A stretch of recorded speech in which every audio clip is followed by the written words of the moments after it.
نورالحق علومی وزیر داخلی جمهوری اسلامی افغانستان دیروز در یک نشست خبری در کابل جزئیات سفر 3 روزه اش را به چین با خبرنگاران در میان گذاشت. وزیر امور داخلی کشور چند روز پیش به هدف دیدار با مقام‌های چینی و گفتگو در مورد مسائل امنیتی، در حالی که وی را شماری از معینان و جنرالان وزارت امور داخله همراهی می‌کردند، به چین سفر کرد. نورالحق علومی وزیر امور داخله در سفر 3 روزه اش به چین با آقای منگ شینژو، عضو بیروی سیاسی کمیته مرکزی حزب کمونیست چین و رئیس کمیسیون قوانین و سیاست دولت چین دیدار نموده و در مورد موضوعات مختلف به ویژه چگونگی مبارزه با تروریسم، گسترش همکاری ها میان وزارت امور داخلی افغانستان و وزارت امنیت عامه چین و کمک به نیروهای پلیس ملی افغانستان بحث و گفتگو نمودند.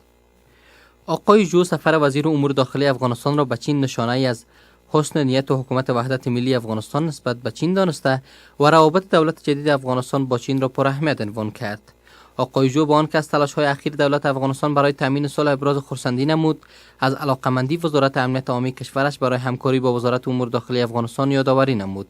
و تاکید ورزید که افغانستان و چین با یک سلسله مشکلات و چالش‌های جدید روبرو هستند که نیاز به همکاری متقابل و مشترک دارند. در همین حال نورالحق علومی وزیر امور داخلی جمهوری اسلامی افغانستان در دیدار با این مقام چینی از کمک و همکاری چین با افغانستان در بخش‌های مختلف سپاسگزاری نموده بر تقویت و گسترش سطح دوستی و همکاری میان دو کشور تاکید کرد. در این دیدار وزیر امور داخله دهشت افکنی را در افغانستان یک خطر جدی برای منطقه و جهان خوانده گفت دهشت افکنان تلاش دارند تا امنیت و ثبات منطقه و جهان را به خطر اندازند و این گروه ها تنها دشمن مردم افغانستان نه بلکه دشمنان آرامش منطقه و جهان هستند. وزیر امور داخله در حالی که بر توانایی نیروهای امنیتی افغانستان در مبارزه با تروریسم و دهشت افکنی تاکید نمود، خواهان همکاری بیشتر کشور چین در بخش‌های آموزش، تجهیز و تقویت پلیس ملی افغانستان شد. همچنان رئیس کمیسیون قوانین و سیاست دولت چین آمادگی کشورش را برای تجهیز و آموزش نیروهای پلیس ملی افغانستان اعلام نموده گفت که افغانستان دوست نزدیک چین است و چین با همکاری‌های عملی خود ثابت خواهد ساخت که برادر و شریک خوب افغانستان است. وزیر امور داخلی کشور در بخش دیگر از سفرش به چین با گوشن کن وزیر امنیت عامه آن کشور دیدار نمود و در مورد مسائل عمده گفتگو نمودند. در این دیدار وزیر امنیت عامه چین از گسترش و سطح بالای همکاری میان چین و افغانستان ابراز خرسندی نموده تاکید کرد که کشورش بر توافقات صورت گرفته با افغانستان متحد است. وزیر امور داخله نیز از کمک و همکاری همیشگی جمهوری چین با افغانستان سپاسگزاری کرده افزود که چین دوستی بسیار تاریخی با افغانستان دارد و مثال خوب از دوستی، همکاری و همسایگی در منطقه به شمار می رود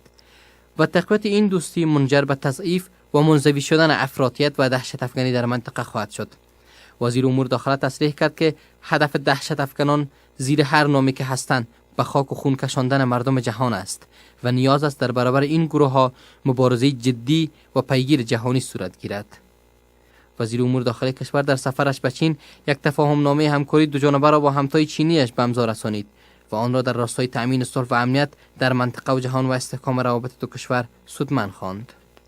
همزمان با این تفاهم نامه قماندان عمومی پلیس سرحدی وزارت امور داخلی جمهوری اسلامی افغانستان نیز تفاهم نامه دیگری را با قماندان نیروهای سرحدی چین به امضا رسانید.